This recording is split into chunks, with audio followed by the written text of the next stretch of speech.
I don't know. I think I'm having kind of an interesting chat in the back channel there about why you do or don't want to enter into the competitions. Yeah. It's been some interesting information. Judge tastes don't necessarily relate to what the public wants and will buy. Sergio was saying that his top 3 bestsellers and most popular meads have never meddled. And David was saying that several meads that he thought were flawed won gold at contests. And so you never know whether it's the judges being strange or if it's your own palate or, it's... Well, it's really it's an interesting thing to figure out what you're going to get out of entering. Yeah, well, and all judging is subjective. I'm not going to get anything. Yeah, well, you're not going to enter. That's why. Well, I'm not going to get anything from entering. If I win it or not, it really doesn't matter. I like the feedback. I think it's interesting to hear from other people what they thought about it from a structural perspective. I don't care whether they liked it or not. That's all personal. But from a structural perspective, that can be enlightening. And honestly, I'd be tempted to send some of my worst ones in just to find out what they think I did wrong. Yeah. Yeah, I know people that do that. It was like, okay, I don't like this mead. What's wrong with it? I don't really understand. Is it my taste or is there actually a flaw? Well, I did that, and I got I did that with my strawberry that I don't like, and there are flaws with it, I'm sure, and I got a 40. So nice. Maybe it's not as bad as I thought. Well, or maybe you just don't like it. I mean, the hardest thing that I ever did as a judge, and I still have to consciously practice it. It's like learning to meditate. You know how you learn not to you learn not to let the thoughts affect you. Like, you're going to have thoughts. You can't blank your mind, so you just let the thoughts happen and then let them go. Well, the problem with judging mead is that you have to let the, oh my God, this is really amazing, or oh, I can't stand this particular flavor, go and just judge it based on its merits. And that's hard. You got to keep bringing yourself back to center and saying, I'm here to judge the structural quality of this mead, not the whether I like it or not personally. And that's been one of the hardest tasks that I've ever had to do, and that's part of what makes it real work for me, because I'm constantly having to bring myself back on point and say, no, Vicky, I know you like strawberry. Stop arguing for it because you're a damn strawberry freak, and think about it. Is it really well constructed? And in this particular instance, it was, but they aren't always, So it's hard sometimes to say, oh my God, this is one of my favorite mixes of flavors, and and let go of that and let that pass along and go with, what is it? Is it really? Is it the right sweetness according to where it's been entered? Has it been put together well? Does it express the honey and the fruit or whatever?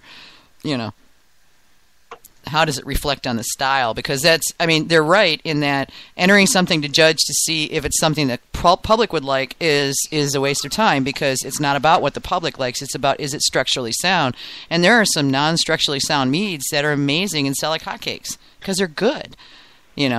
People aren't going, oh, I feel like this muskiness that's in there is really a flaw when it makes it taste like sherry, and people think that's awesome, Well, yeah, that's the thing. Like, I don't, I like sherry, and I don't consider it to be a flaw when that happens in my mead. Now, cardboard, yes, but sherry, no.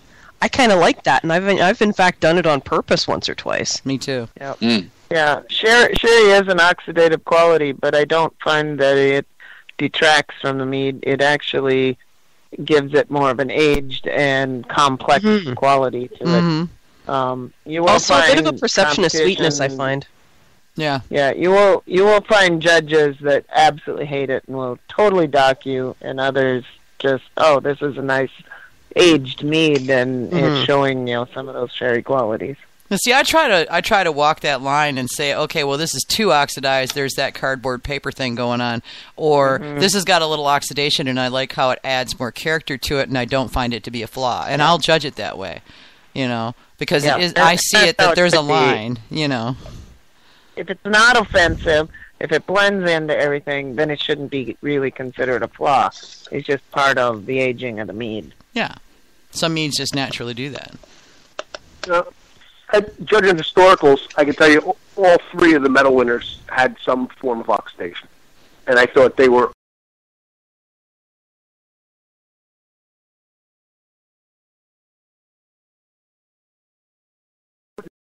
there. That it was right at the perfect timing. Yeah. And they were good. You know, they all scored in the high 40s. You know, they were all deserving of the medals they got. Yeah, and that's the thing is, you know, there's flaws and then there's flaws. Some flaws enhance the mead overall, and if it does that, I don't think they should be counted as a fault. I think they should be saying that the very imperfectness of this mead makes it a better mead. It better represents the category. That it doesn't have to be structurally 110% without flaw, because I don't think there's any mead that's flawless, you know. Well, as a judge, you look for the flaws. Yeah, you know, it's our everything job. starts as a 50, and you go back. Unless you're a beer judge, then you start at 20 and you go up. Because, you know, all the points you don't award go with you to heaven when you die. Yeah, nice. Ken used to get up and do that quote because he was the one who started that, and he used to do that quote at the beginning of every Mazer Cup. And then when he couldn't make a couple because of various things, one year I believe he was having a heart attack. You know, he was a little busy, and then you know the granddaughter was born, and then another granddaughter was born. So yeah, we didn't have him for a little bit, but yeah, they still pull that one out because it does. It makes sense. You look at it, and you start it out as it's a perfect mead as it comes to the table, and then from there you take away points if points need to be taken away. You know? That's one of the things I've always... Go ahead. As a note to all stewards, it's a lot easier to check the maths and run through it if you actually look at points missing and take them away from 50 or 100 at the end than it is to actually add up all the odd numbers. And come up with that average. And if you tell the judges that, they'll actually write it down in negative on the form, which is a whole lot easier for them because they're actually taking points off, and it smooths out the errors a lot. So.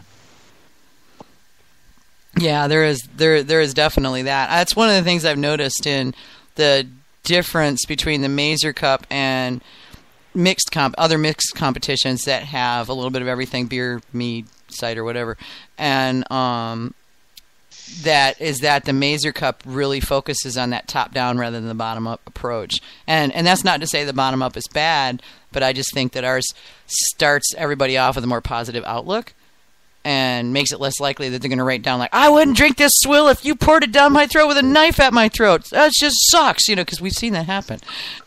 You know? There were a couple of maids like that. Yeah, I would imagine every now and then it's true, though. Yeah, yes. Oh no, it's true, but it's mean to write that when, you know, people are entering in some part because they want feedback, you know. Someone's paid for your feedback. It should be constructive, not destructive criticism. Exactly, yeah. And that's what they tell us at the beginning is, you know, that you don't get to take all the points you don't award with you when you die. Don't say mean things or you'll never be invited back. And in fact, you'll be banned from all further Mazer Cup activities, you know, of any kind. And, you know, and all of the other horrible things that will happen to you if you're a dick. You know? Because, and we get one every 2 or 3 years. There's one who puts down crap on their sheets, and that person usually doesn't show up again. You know. Well, I mean, there's a difference between honest, like, you know, having found it disagreeable, and, you know, being a dick, saying this was awful. Yeah. I would, you know, the ones that I was drinking in the category that will not be named, right, are I mean, if I was meanly inclined, I would have been like, and I cannot believe you are putting this swill in bottles. What happens if somebody else drinks it? What will they think? They'll think this is what mead tastes like. Are you nuts? You know, and on and on and on. And you know, and what I put down was, it seems as though there's a lot of flaws in this. Now, I don't know if perhaps this might be bottle shock, but here's what I'm tasting. You know, and so that was kind of when I did well in my head. I'm going, you idiot! What were you thinking?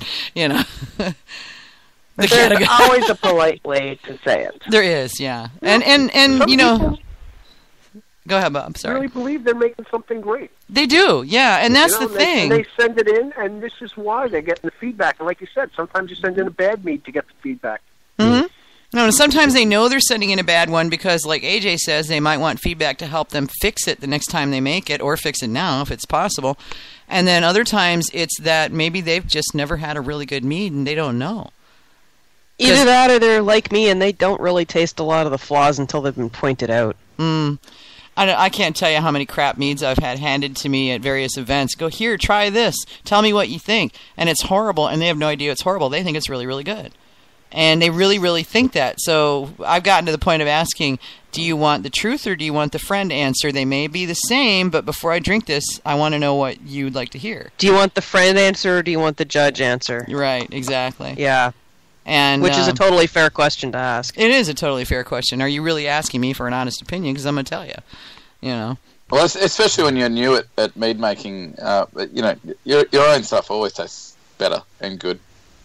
Well, yeah, until you start tasting other people's vested interests. Yeah, you put so much work, you put so much. It always tastes better than it really is.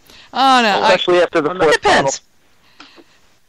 The one flavor I have noticed that the new mead maker or even the home mead maker that has never had any feedback, they don't understand hot alcohols. Because they're, you know, maybe they're drinking vodka or they're drinking mixed drinks or have some of that, and they taste that in their mead, and they're thinking, oh, this is really good. It's got that little honey in the background. When, no, that's not good in a mead. Yeah. Well, and they don't understand that at all. Some of them are also the guys that are coming on the forums and the Facebook pages or the Facebook groups and saying, how can I pump my meat up to the highest possible ABV? And it's going, and of course, most of the answers are, why would you want to? You know, good, but yeah. If that's what you're after, and you just can do it. Vodka. You can do it higher, but you have to do it, you know, by fermenting really cool, and you know, still avoiding all those higher alcohols. Mm-hmm. I don't know whether I've just been lucky, but the couple of times that I've done step feeding to boost the alcohol until the yeast taps out. A lot of hot alcohols with those ones. Well, and they've been, you know, relatively drinkable right out the gate. But I mean, I've definitely made my share of, oh my god, that's frickin' rocket fuel. Let's leave you in a carboy for a year or two. Yeah. Yeah, I've done my share at of those least. too. You know, I had one batch that 13. I made from. Yeah, I had one batch that I made from the second run from some raspberries and some Concord grapes, and it was absolute shit for about 5 years. Now it's actually really nice. But it was horrible for the first 5 years, and I'm like, oh my god, what have I done? Oh, and it was, I think I left the raspberry seeds in a little too long, and I probably left the other fruit in a little too long, but it's aged out to something really, really nicely, and it's one of these ones where a little bit of oxidation's done all the world of difference with it. Mm-hmm. Well, my infamous first one, that had 26 herbs and spices in it. I'm gonna make another gallon batch of that. Maybe, I don't know, maybe not this summer. I'll probably wait till fall when it cools off a little bit. And when I'm back. Come on, make a 5-gallon batch so you can share. While I'm on the road? Yeah, that's gonna be easy. John's already threatened me if I try to bring any mead making stuff with me on the road. And you got to send me 2 bottles if you do it, so you better make it a 5-gallon. Yeah, okay, all right, fine. I'll make a 5-gallon. Well, you better just make a shitload of it before you go on the road, or you're going to run out of drinking things on the road. No, I won't. Come on. Okay, I'm stopping at meaderies. She's going to be visiting all the meaderies. What are you talking about? I got a meadery like every single day. Some multiples on a single day. I mean, I'm not going to. My problem isn't going to be but not having enough to. Meaderies are going to want you to share your mead. No, they don't. They just want me to taste their meads and buy some. That's usually what I end up doing. No. When you come here, I want you to bring some of your mead. Oh, Lord, girl, I don't know. Let me try to do a couple of short-run meads then and try to get something in bottles to bring, because I cannot bring a carboy. He'll kill me. But, yeah, I think I've got one bottle of the 1998, what my friends call the Sacramental wine. I call it Chamberlain because it's a combination of Chamberson and Merlot grapes and juice on the skins. Ooh, and it was done, and instead of doing it, now these are both dry wine grapes, generally speaking, I did them as a sweet, so different. They'll be 19 years old by the time you get here. Yep, bring that. Okay. I think I've got one. I've got like 1 liter bottles of that, and I think I may have 1 or 2 left. I may have. I want to hear your tasting notes about this stuff. Yeah, it actually is aged well. It's sweet. Sweet ages easily, usually. You know. True. Yeah, so it's got a lot to carry it along. So it's aged pretty well, but it's sweet. I mean, there's no question that it is sweet. You know, like I said, my friends called it the Sacramento Sugar hides wine. a multitude of sins, so they say. Well, yeah, and this one was the easiest thing in the world. I mean, basically, it's just a piment, you know, but it was the easiest thing in the world to make. The key to that, Vicky, though, is you drink those late in the evening. Mm-hmm. After dinner. You drank a bunch of other stuff. And after dinner,